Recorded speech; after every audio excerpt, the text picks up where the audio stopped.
A very good morning and welcome to our daily devotion. இன்னைக்கு நம்ம பார்க்க போகிறது Proverbs chapter 26 verses 11 to 12. So Proverbs 26வது அதிகாரம் அதில் 11-12 வசனம் பார்க்க போகிறோம்.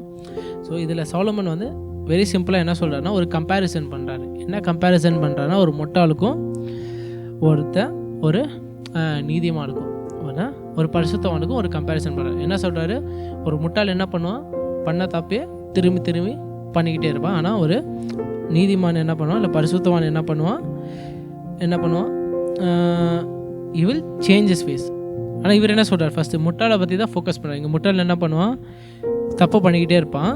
அதோட ஒரு செல்ஃப் ரைச்சியஸ் பர்சனை கம்பேர் பண்ண. செல்ஃப் ரைச்சியஸ் பர்சன் என்னென்னா அவரும் மிஸ்டேக் பண்ணிட்டு வரும். ஆனால் ஒரு முட்டாள் வந்து இன்னும் மோசம்னு சொல்கிறாரு. ஏன்னா அந்த முட்டாள் வந்து அந்த தப்பை வந்து திரும்பி பண்ணிக்கிட்டே இருப்பான் சொல்கிறார் சாலமன். ஸோ இது நம்ம ஃபோக்கஸ் பண்ண போகிற வேர்ஸை பார்த்தீங்கன்னா verse 11. ஸோ அதுலேயே என்ன சொல்கிறார் Solomon, like a dog that returns to his vomit is a fool who repeats his folly. So Proverbs 26 verse 11 which says like a dog that returns to his vomit is a fool who repeats his folly. So first Solomon இங்கே வந்து compare பண்ணுறதுல என்ன சொல்கிறாரு, ஒரு முட்டாள் வந்து அவன் பண்ணுற தப்பு எந்த மாதிரி இருக்குன்னா, ஒரு நாய் வந்து அதோட வாந்திக்கு திரும்பி ரிட்டர்ன் போகிற மாதிரியே ஒரு முட்டாள் வந்து அந்த தப்பை திரும்பி பண்ணுவார். ஸோ நம்ம டேக்அவே என்னென்னா, நம்ம வாழ்க்கையில் நம்ம தப்பு பண்ணுவோம் கண்டிப்பாக. I do mistakes, every one does mistakes. Because again நான் சொல்லியிருக்கேன் முன்னாடியே, to be human is to err. அதாவது ஒரு மனிதனாக இருந்தாலே தப்பு பண்ணுறது is a part of our life. But அந்த பண்ண தப்புலேருந்து கற்றுக்கிட்டு மனம் திரும்பி அதே தப்பை திரும்பி பண்ணாமல் இருக்கிறது தான் growth. ஸோ இங்கே சாலமன் பேசிக்கலி என்ன வராருன்னா, if we are spiritual, if we are faithful and if we are good witness of Christ, நம்ம ஆண்டவருக்கு ஒரு நல்ல சாட்சியாக இருக்கணும்னா நம்ம பண்ணுற தவறுகளில் என்ன பண்ணுவோம், நம்ம கற்றுக்கிட்டு அதை ரிப்பீட் பண்ண மாட்டோம். ஆனால் அதே தப்பை ரிப்பீட் பண்ணிக்கிட்டே இருந்தால் it's basically showing us that we are, நம்மளுக்கு ஆவிக்குரிய வாழ்க்கையில் நிறைய குறைகள் இருக்குது, இல்லைன்னா நம்ம ஸ்பிரிச்சுவல் வாக்கில் நிறைய வீக்னஸ் இருக்குதுன்னு அதை காட்டுது. So that is one sign that is Solomon is saying. So refusing to learn from mistakes is a spiritual sickness. So இதை நம்ம எப்படி ஒரு அனாலஜி, ஆக்சுவலி சாலமன் கொடுத்த அனாலஜியே ஒரு நல்ல அனாலஜி.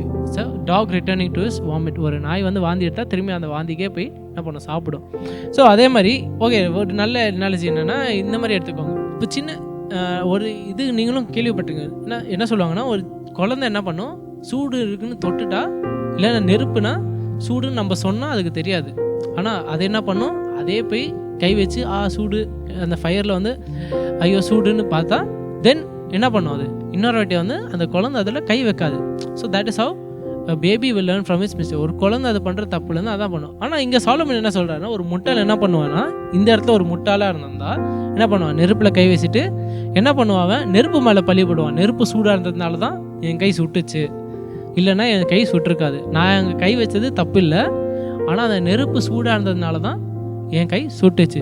ஸோ வெரி சிம்பிளாக சாலமன் நீங்கள் என்ன சொல்கிறாருன்னா, முட்டாள்கள் என்ன பண்ணுவாங்க, அவங்க மேலே இருக்க தப்பு பார்க்காம சுற்றி இருக்கிறதுலாம் குறை சொல்லுவாங்க. அவங்க அதே திரும்பி பண்ணிவிட்டு they will keep doing the same thing again and again and they will find everything else to blame except themselves. அவங்கள கை காட்டாமல் மற்றவங்கள கை காட்டுறதுலே சொல்லுவாங்க. இப்போ அந்த எக்ஸாம்பிள் நான் சொன்ன மாதிரி என்ன சொல்கிறான், அந்த நெருப்பு மேலே பழி போடுறான். நெருப்போட தப்பா, அவர் அங்கே கை வச்சது அவர் தப்பு, ஆனால் என்ன சொல்கிறார், நெருப்பு சூடாக இருந்ததுனால தான் என் கை சுட்டுச்சு. அதே மாதிரி வாழ்க்கையில் when they go through difficulties, அவங்க வாழ்க்கையில் கொஞ்சம் கஷ்டங்கள் வந்தாலும், கொஞ்சம் சிச்சுவேஷன்ஸ் வந்தாலும், some people will prefer to point the fingers. இது நடந்ததுனால தான், அது நடந்ததுனால தான் இப்படி ஆச்சு, இல்லைன்னா எல்லாம் ஒழுங்காக போயிருக்கும், இன்ஸ்டெட் ஆஃப் அவங்க ஒரு தப்பு பண்ணியிருப்பாங்க. So for example, I think நான் இது முன்னாடியே ஷேர் பண்ணியிருப்பேன். என் காலேஜில் ஒன் ஆஃப் தி எக்ஸாம்ஸ் வந்து ஒரு வெரி டிஃபிகல்ட் கொஸ்டின் பேப்பர். ஆனால் நார்மலாக நாங்கள் என்ன பண்ணுவோம், கொஸ்டின் பேப்பர் ஈஸியாக டஃப்பாக இருந்தாலும் எல்லாத்தையும் அட்டென்ட் பண்ணுவோம். ஏன்னா if the questions are out of சிலபஸ்னால் எங்களுக்கு மார்க் கிடைக்கும். ஸோ அதுக்கப்புறம் வெளியே வந்து நாங்கள் அவ்வளோ I don't discuss the question paper. So result வரப்போது majority of the question were from outside the syllabus. அதனால் எல்லாருக்கும் நல்ல கிரேட் கிட்டே வந்துச்சு, எல்லாருமே என்ன எடுத்துட்டோம், ஏ கிட்டே எடுத்துட்டோம். ஆனால் ஒரே ஒரு பையன் மட்டும் ஃபெயில் ஆகிட்டான். நாங்கள் கேட்குற எப்படா ஃபெயில் ஆனு, அட்டன் பண்ணாலே பாஸ் ஆகிருப்பியடா. அவன் என்ன சொன்னான், என்னடா எனக்கு எதுவுமே தெரியாதுன்னு நான் விட்டுட்டேன், நான் எழுதாத நேரத்தில் தான் இந்த மாதிரி கொஸ்டின் பேப்பர் வரணும்னு என்ன சொன்னான். அவன் சோம்பேறித்தனத்துக்கு கொஸ்டின் பேப்பர் மேலே பழி போட்டான். என்னைக்கு எழுதலையோ அன்றைக்கி தான் question paper out of syllabus வந்துச்சுன்னு இருப்பாங்க சில பேர். They will try to point fingers. அவன் அட்டென்ட் பண்ணியிருந்தாலே அவன் பாஸ் ஆகிருப்பான். ஆனால் அது பண்ணாமல் அவ்வளோ சோம்பேறியாக இருந்துட்டு கடைசியில் என்ன பண்ணுறான், கொஸ்டின் பேப்பர் மேலே பழி போடுறான், அவன் மேலே பழி எடுக்கான். நான் எழுதியிருக்கணும்டா, நான் லூசுத்தனமாக பண்ணிட்டேன் சொல்லலை. So that is something that fool does. A fool will repeat is mistakes. இப்போ திரும்பி வந்து அவன் அதே தான் பண்ணியிருப்பான். நான் அந்த மாதிரி இருந்ததுனால சொல்ல மாட்டான். நான் கரெக்டாக எழுதாத நேரத்தில் தான் இந்த மாதிரி கொஸ்டின் பேப்பர் வரணும்னு சொல்லுவோம். So that is something a fool does, and that is something that is Solomon is warning us. So that is what I want us to take away. ஒரு சின்ன prayer. Our loving Heavenly Father, thank you for this wonderful wisdom that you've given us through King Solomon. Lord, as we go about the day, Lord, give us the humility to admit our mistakes. Give us the wisdom to see our mistakes and to make the corrections to them, Lord. Lord, let us not be like fools who folly and who keep repeating the mistakes again and again, Lord. Lord, let us learn from our mistakes and grow from them so that we will be wonderful